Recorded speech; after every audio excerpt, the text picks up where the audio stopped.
Ang mabuting balita ng Panginoon, ayon kay San Lucas.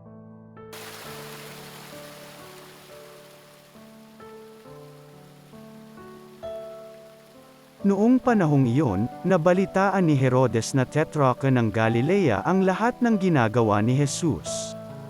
Nagulo ang kanyang isip, sapagkat may nagsasabing muling binuhay si Juan Bautista. May nagsasabi namang lumitaw si Elias, at may nagsasabi pang muling nabuhay ang isa sa mga propeta noong una. Kaya't ang sinabi ni Herodes, "Pinapugutan ko si Juan, ngunit sino ang nababalitang ito? Marami akong naririnig tungkol sa kanya." At pinagsikapan niyang makita si Jesus. Ang mabuting balita ng Panginoon.